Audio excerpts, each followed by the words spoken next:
Does it feel impossible to know what your destination wedding in Portugal will cost? Imagine knowing what the whole thing will cost before you book anything. Today I'm going to take you through a full line-by-line budget breakdown, not of estimates or starting prices, but of actual cost we have actually spent on weddings in Portugal. And I'm not leaving anything out, so if you want a no BS budget breakdown, stick around. Hey there, I'm Kay Northrup, destination wedding planner for untraditional travel-loving couples planning multi-day, intimate destination weddings abroad on a budget. If that's you, hit the subscribe button to be notified every time I post another video to help you plan your destination wedding successfully. Now, we've planned events all over this beautiful country, from Porto to the Douro Valley to Guimarães and Marche in the north to Sintra and Lisbon in the south. So we've got some pricing data to share with you, so let's jump right in. We're gonna cover everything vendor by vendor in this video. Food and beverage, photo video, entertainment, hair and makeup, floral, rentals, decor, lighting, stationery, transportation, excursions,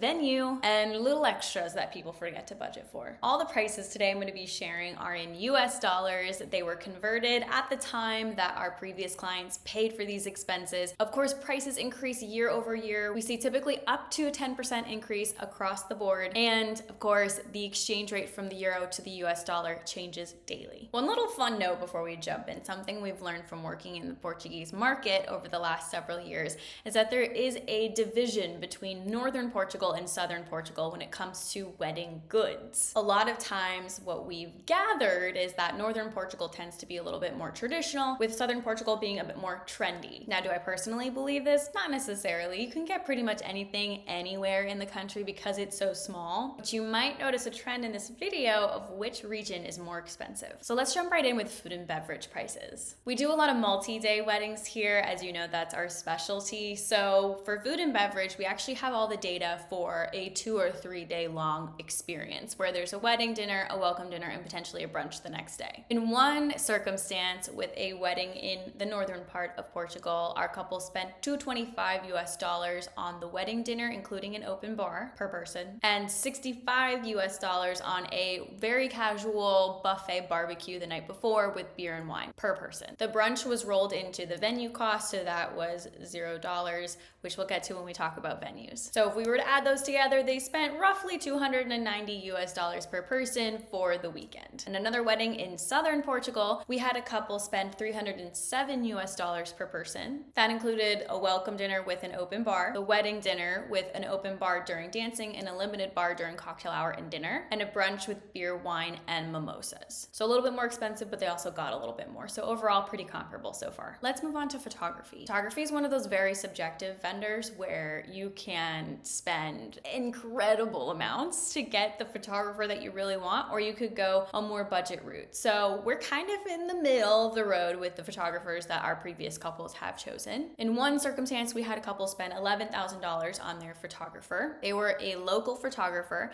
and that price included 2 photographers for the entire wedding day, and then 3 hours on the welcome day the night before for one photographer. So they were able to capture the whole weekend. In another circumstance, we had a couple spend $6,600 on a photographer. That was again for 2 photographers on the wedding day all day, and 1 photographer for a few hours the night before on the welcome dinner as well. So even just there, you can see this big swing. Those are largely the same inclusions across both of those packages, and still there's about a $5,000 difference. Both of these photographers, I would say, are above average of the industry norm in skill and editing style, meaning you can absolutely book a cheaper photographer in Portugal. They might just have different editing styles, maybe less years of experience, and maybe they haven't been published in Vogue or other known publications that make them typically a little bit more expensive. In the same vein, let's jump to videography. So we've had one couple spend $6,900 on their videographer in Portugal. That was for one videographer for 12 hours on the wedding day, 4 hours on the day before for the welcome day. Another couple spent $4,600, and that was for the wedding day only, but they had a drone. That was pretty cool. Same thing goes for videographers as photographers. You can always opt for a less expensive option. There are options in the market in Portugal that are less expensive.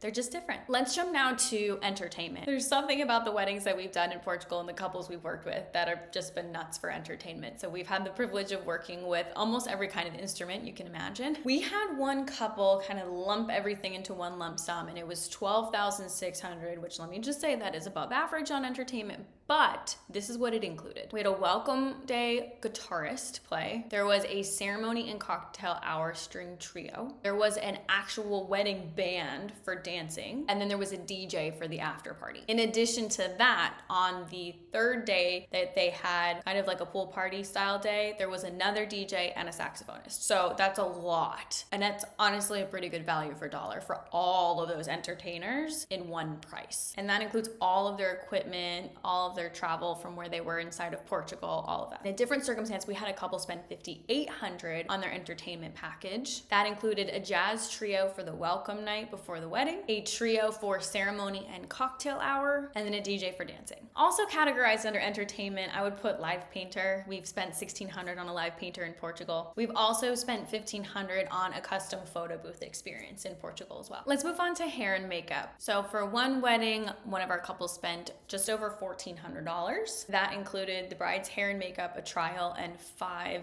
guests' hair and makeup. That was in the north. And at another wedding, we spent $1,700. That was for the bride's hair and makeup, the trial, and 4 people for hair and makeup. And that was in the south, so a little bit more expensive. Quick break. If this is helpful to you, please hit that like button below and I will do more cost sharing videos like this. And let me know in the comments what's surprised you so far. Let's move on to floral. For one circumstance, we spent $8,300 on flowers. That includes flowers for the ceremony, cocktail hour, and reception space. That also included some custom day of stationery. So I kind of want to pull that out because we're going to talk about stationery in a minute.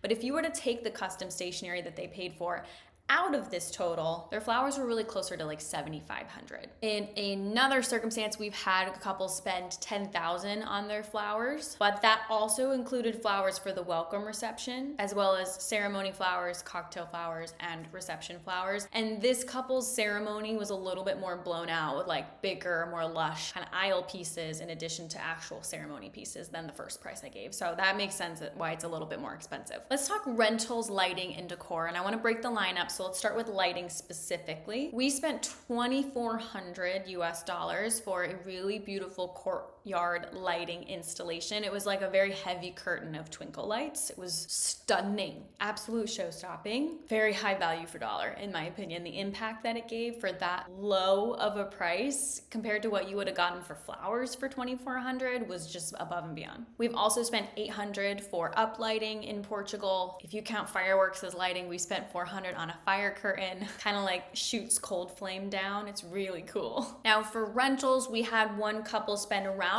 $4,300 to upgrade chairs, linens, and tabletop pieces, so charger, glassware, flatware, napkins. In another circumstance, we had a couple spend $4,800 for similar types of upgrades, including specialty bar upgrades and a specialty pool installation. So we've had a couple spend $15,000 for just even more specialty upgrades, a couple different bars, the tabletops, the linens, nicer chairs, a lounge, a dance floor that also included dance floor lighting, movers, specialty cocktail hour tables. So that one really went full throttle. But I do want to just put the caveat here that I'm throwing around these prices of $4,000, $4,800, $15,000. Truly, if you're trying to do this on a budget, this cost could be zero. These couples were just opting to add in some extra fun touches to enhance the aesthetic of their wedding. If you want to lean into the beauty of your venue and the view and what's already there, because Portugal is a beautiful country,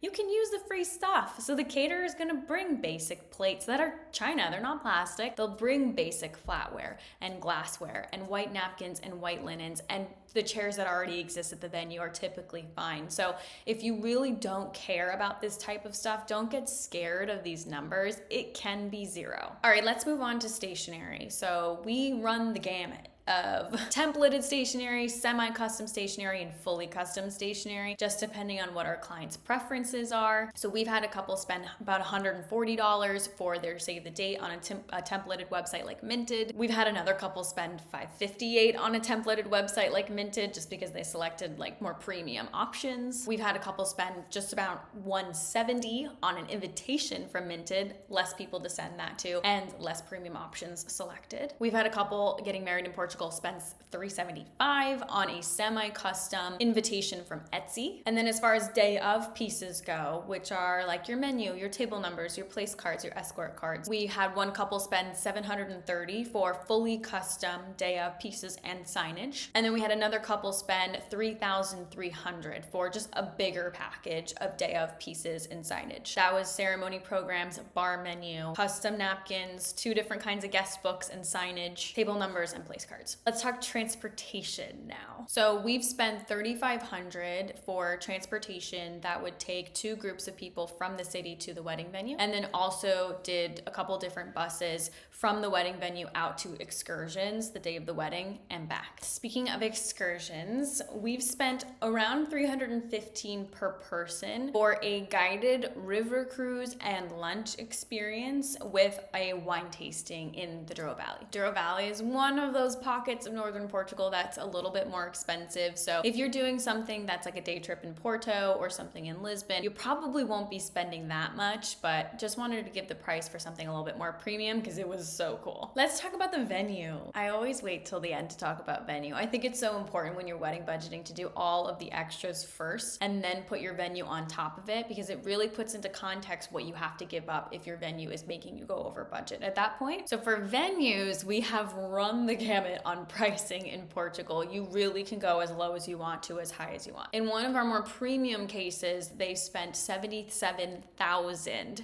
on their venue. They had it for 3 nights. It sleeps about 40 guests. And this is in high season, so the rates are a little bit more expensive. They would have saved around $7,000 if they had done something in off season. You can also do a 2-night package instead of a 3-night package. They would have saved $10,000 in that case. So I don't want you to get scared by that number because it is one of the most expensive wedding venues in the country. That's just because it's really beautiful. You get it for 3 nights. It sleeps 40 people. It's in a really good location. Just a luxury option. However, on the complete opposite side of the spectrum and opposite side of the country, going up north, we've had a couple spend $12,000 on their venue. That was for 2 nights and it could sleep 70 people. So almost twice as much as the first venue. Those were also high season rates. And at that venue too, and honestly a lot of other properties in Portugal, you don't have to pay that money to buy out the property if you're okay with it not being exclusive to your group. So if they had done that, it would have been $0. They would have just paid for food and beverage, and the guests could pay for whatever hotel rooms they would want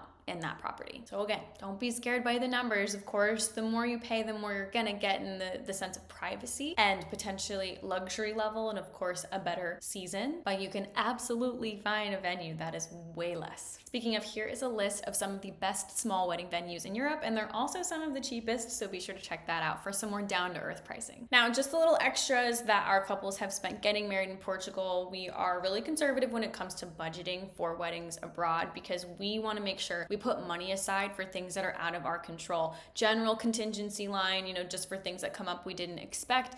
Of course, changes in the exchange rate if the value of the US dollar drops against the euro, bank fees, and pretty much anything else. We've had couples put aside between $3,000 and $5,000 for that. Also extras like your travel, your wedding rings, your wardrobe for the day and the weekend itself. Incredibly subjective and varies person by person based on what your personal budget is, but we've seen couples spend between $3,000 and $7,000 on things like that, not including the honeymoon. Now you know exactly what to expect and look for in the market when you're planning your destination wedding in Portugal. Your next steps now are to watch this video for all of my best cost-saving hacks to keep your wedding budget in Europe as low as possible. And before you go, be sure to subscribe and like this video if you want me to do more cost revealing like this.